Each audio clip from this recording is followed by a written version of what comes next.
O barulho da chuva batendo no telhado era o único som que acompanhava o coração acelerado de Caio.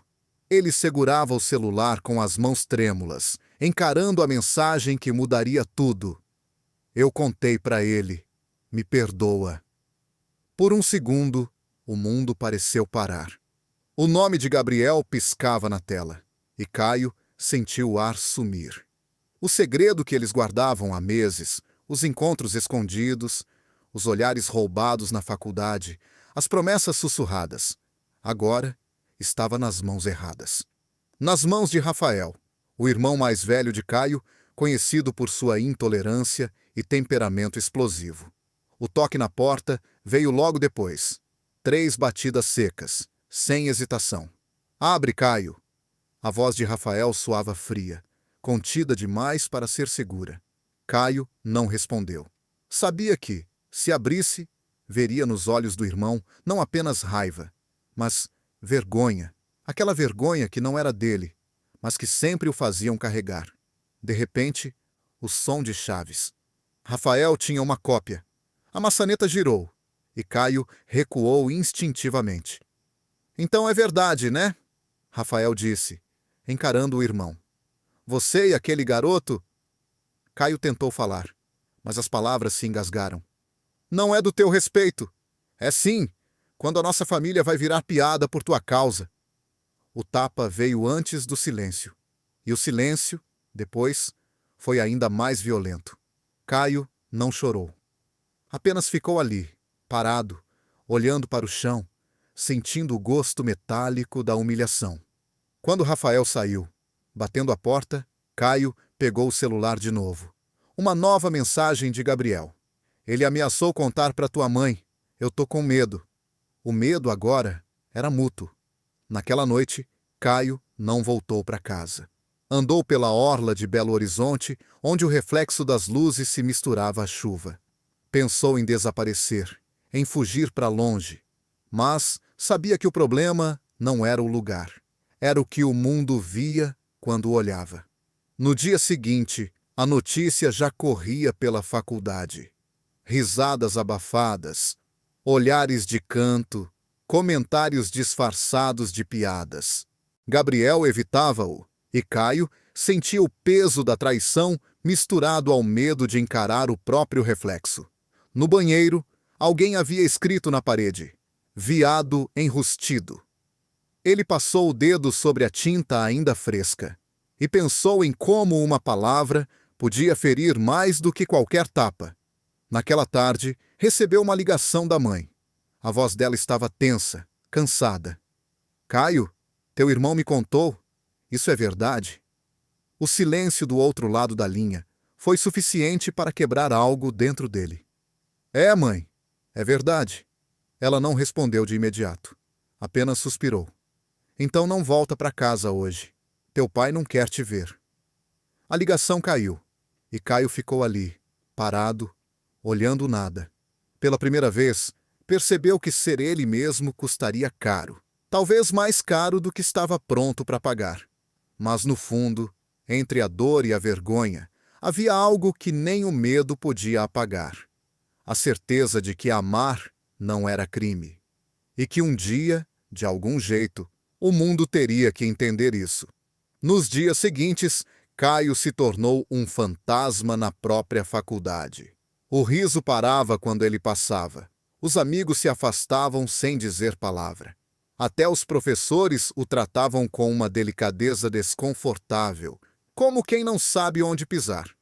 A vida que antes parecia segura virou uma sequência de olhares cortantes e vozes abafadas. Gabriel tentou se aproximar.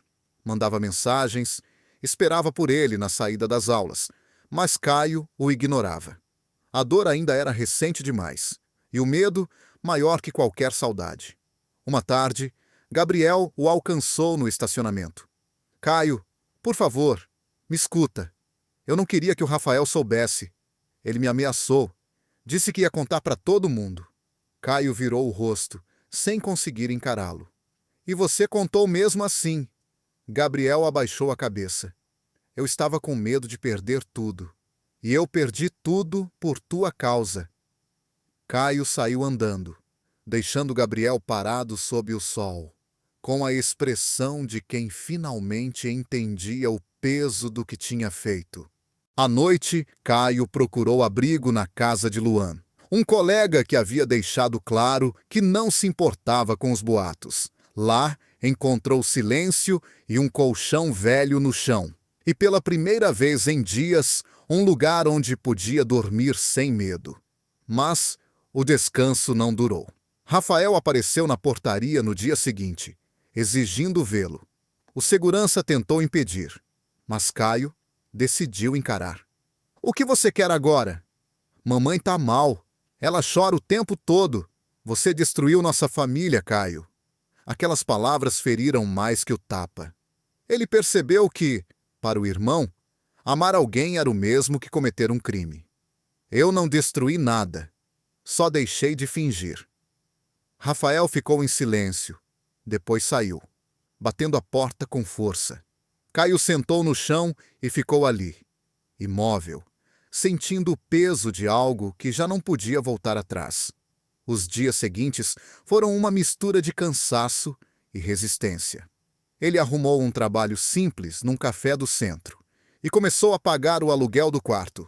Às vezes via Gabriel de longe, sempre sozinho, tentando se aproximar com o olhar.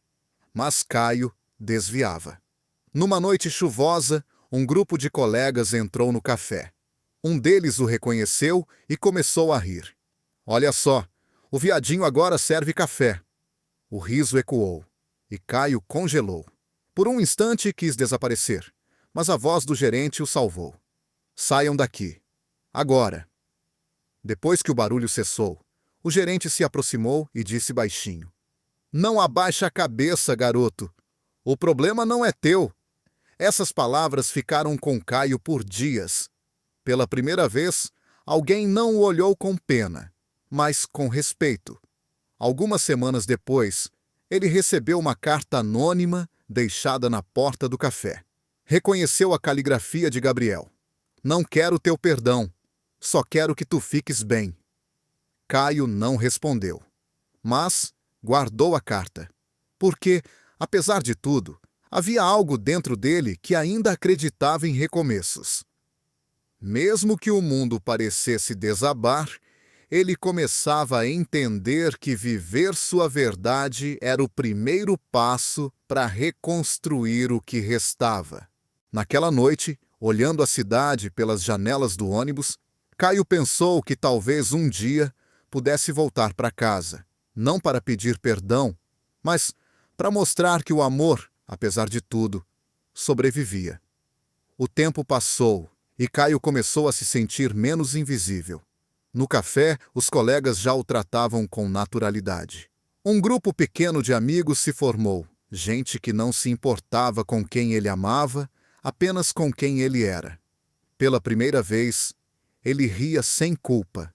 Mesmo assim, certas feridas não cicatrizavam. Às vezes, o telefone tocava e o nome da mãe aparecia, mas ele não atendia. Outras vezes, sonhava com o olhar frio de Rafael e acordava com o coração disparado. O passado ainda o vigiava. Numa tarde, um colega o convidou para um evento na Praça da Liberdade, uma roda de conversa sobre diversidade. Caio hesitou, mas acabou indo. Ouviu histórias de pessoas como ele, expulsas de casa, demitidas, silenciadas. Cada relato parecia ecoar dentro dele. Quando chamaram voluntários para falar, Caio levantou a mão sem pensar. "Meu nome é Caio", começou, sentindo o microfone tremer nos dedos. "E eu perdi muita coisa por ser quem sou. Mas hoje percebo que o que perdi nunca foi realmente meu. Eu vivia tentando caber num espaço que nunca me quis. Agora, quero existir sem pedir licença." Aplausos ecoaram. Foi ali que ele percebeu. O medo ainda existia, mas já não mandava nele. Depois do evento, alguém se aproximou. Gabriel. Estava diferente, mais calado, o rosto marcado pelo tempo. "Eu te ouvi", disse, com um sorriso tímido. "Fico feliz por você estar bem. Demorou, mas consegui." Posso te convidar para um café? Só para conversar. Caio pensou em recusar, mas algo dentro dele pediu para ouvir. Foram até um bar discreto e o silêncio entre eles parecia menos pesado que antes. Eu me arrependo, Caio, de tudo. Eu era covarde. Você tinha medo. Eu também tinha. A diferença é que eu cansei. Gabriel assentiu, com os olhos marejados. Eu perdi minha família também. Quando descobriram, me mandaram embora de casa. Achei que merecia. Ninguém merece isso. A conversa se estendeu até a noite. Quando se despediram, Caio sentiu algo que não esperava. Compaixão. Não o mesmo amor de antes, mas uma espécie de paz. Nos dias seguintes, começaram a se falar com frequência. Mensagens curtas, trocas leves. Caio percebia que o medo que antes os separava, agora os unia de outro jeito. Não como amantes, mas como sobreviventes do mesmo inferno. Tudo parecia se ajeitar até o dia em que um vídeo começou a circular nas redes sociais. Era uma gravação do discurso de Caio na praça. Alguém havia publicado com o título "O Viado do Café se achando exemplo". Em poucas horas, os comentários se multiplicaram. Risos, insultos, ameaças. O gerente o chamou na sala. Eu te apoio, Caio, mas não quero confusão aqui. Talvez seja melhor você se afastar por uns dias. Caio saiu sem discutir. A cidade que começava a aceitá-lo o empurrava de novo para o mesmo lugar de antes.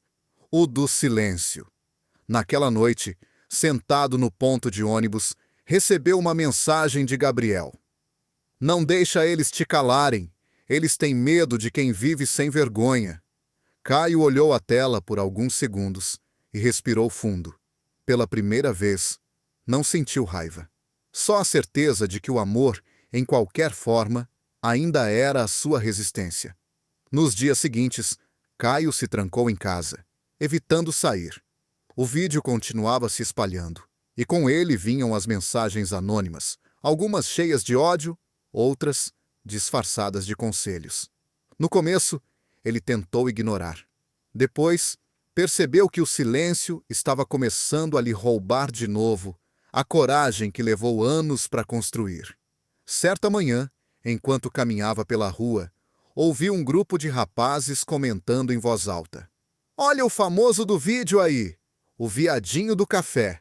Riram. Um deles o empurrou de leve ao passar. Caio manteve o passo firme, mas o peito queimava. Quando virou a esquina, sentiu o corpo tremer inteiro. Naquela noite, Gabriel apareceu na porta do apartamento. "Eu vi o vídeo e vi o que estão fazendo contigo. Não deixa isso te quebrar, Caio. Já me quebraram antes. Eu só não quero voltar a ser aquele garoto que fugia." "Então não foge. Mostra quem tu és." As palavras ficaram ecoando. No dia seguinte, Caio voltou à Praça da Liberdade. Levava um cartaz simples: "Amar não é vergonha." Ficou em pé, sozinho, no mesmo lugar onde havia falado semanas antes. Algumas pessoas o reconheceram. Outras apenas passaram, curiosas. Um repórter local se aproximou, perguntou o motivo do protesto. Caio respondeu: "Porque estão tentando me calar, e eu não aceito mais viver com medo." A entrevista foi curta, mas o suficiente. No dia seguinte, o vídeo circulava com outro título: "O jovem que respondeu ao ódio com coragem." A reação foi diferente dessa vez. Vieram mensagens de apoio, convites, abraços de desconhecidos. No café, o gerente o recebeu com um sorriso discreto. "Acho que você deu uma lição em muita gente, Caio." Nem tudo, porém, era paz. Rafael apareceu no trabalho, o rosto endurecido. "Tu não cansas de envergonhar a gente?" Caio olhou o irmão nos olhos. "Vergonha é viver mentindo. Eu só tô sendo quem sou. Mamãe não vai te perdoar. Talvez um dia ela entenda, mas eu não posso mais esperar que o amor venha só quando convém." Rafael saiu sem responder. Caio sabia que aquele diálogo seria lembrado por muito tempo. Talvez não mudasse o irmão, mas, pela primeira vez, ele havia dito o que guardava desde sempre. Alguns dias depois, foi convidado para falar num evento estudantil sobre respeito e diversidade. Subiu ao palco com as mãos frias, mas a voz firme. Eu fui expulso de casa, humilhado. Riram de mim. Hoje entendo que tudo isso só provou uma coisa: o amor é mais forte que o medo. Quem me ensinou isso foi a dor. Mas também foi ela que me deu força para ficar de pé. O público aplaudiu de pé. No meio da multidão, Caio viu Gabriel, com um sorriso sereno. Não havia mais ressentimento entre eles. Apenas o reconhecimento de duas trajetórias que, apesar de tudo, sobreviveram. Naquela noite, ao voltar para casa, Caio recebeu uma mensagem inesperada. Filho, tua mãe quer te ver. Ele ficou olhando o celular por um tempo. O coração acelerou, mas não de medo. Pela primeira vez, ele sentiu que podia voltar, não para pedir perdão, mas para ser aceito do jeito que sempre foi. A mensagem da mãe ficou na tela do celular por horas. Caio não respondeu de imediato. Sabia que aquele encontro não seria simples. Havia anos de silêncio, mágoa e palavras não ditas entre eles. Mas também havia algo novo, uma força que ele nunca teve antes. No dia seguinte, pegou o ônibus para o bairro onde cresceu. As ruas pareciam menores, o tempo parecia ter parado, mas dentro dele tudo estava diferente. Parou diante da casa e respirou fundo antes de tocar a campainha. A porta se abriu lentamente. A mãe apareceu, hesitante.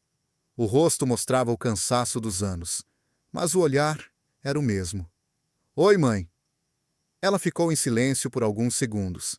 Depois, deu um passo à frente. Entra, filho. A sala estava igual, mas o clima era outro. Havia um peso no ar, como se cada objeto guardasse lembranças de uma vida interrompida. Sentaram-se. Nenhum dos dois sabia por onde começar. Eu vi o vídeo, Caio. O último. Eu imaginei. Você falou com tanta coragem. Eu não sabia que meu filho era tão forte. Ele engoliu em seco. Eu não era, mãe. Aprendi a ser. Ela abaixou o olhar. Quando teu irmão me contou, eu reagi mal. Fiquei com vergonha. Achei que tinha falhado como mãe. Hoje vejo que falhei porque não te abracei quando você mais precisava. As palavras vieram simples, mas verdadeiras. Caio sentiu o corpo inteiro relaxar, como se tirassem um peso de cima dele. Eu só queria que a senhora entendesse. Eu não mudei. Sempre fui o mesmo. Só parei de esconder. Ela assentiu devagar, os olhos marejados. Eu entendo agora. E quero que você saiba. A casa continua sendo tua. O choro veio sem aviso. Mãe e filho se abraçaram em silêncio. Horas depois, Rafael chegou. Parou na porta, surpreso ao vê-los juntos. Então é isso? Você voltou? Voltei, sim. E a mãe perdoou? Ela respondeu antes que Caio pudesse falar. Não é questão de perdão, é questão de amor. Rafael desviou o olhar, desconcertado. Eu só não entendo esse teu jeito, Caio. Você não precisa entender, só respeitar. O irmão respirou fundo. Talvez um dia eu consiga. Aquela resposta simples foi suficiente. Caio sabia que o caminho até o perdão total seria longo, mas o primeiro passo estava dado. Algumas semanas depois, ele voltou à Praça da Liberdade para outro evento. Dessa vez, não era palestrante, estava entre o público, observando os jovens que agora contavam suas próprias histórias. Cada palavra dita ali parecia parte de algo maior, algo que ele ajudou a construir. Gabriel se aproximou, discreto, com o mesmo sorriso tranquilo. Tua mãe te perdoou? Ela me entendeu. É o suficiente. E teu irmão? Ainda está aprendendo. Todos estamos. Ficaram lado a lado, ouvindo as vozes ao redor. Nenhum deles precisava preencher o silêncio. Era um silêncio leve, diferente daquele que os separou anos atrás. Quando o evento terminou, Caio olhou o céu escurecendo sobre a cidade. Pensou em tudo que viveu: a vergonha, o medo, a solidão, a coragem. Percebeu que nada disso havia sido em vão. Ele não era mais o garoto que fugiu de casa, com medo de ser quem era. Agora, era o homem que voltou para ocupar o lugar que sempre foi seu. E enquanto as luzes da praça se acendiam, Caio entendeu, enfim, que amar, do jeito que fosse, a quem fosse, nunca seria um erro. Era apenas viver com verdade.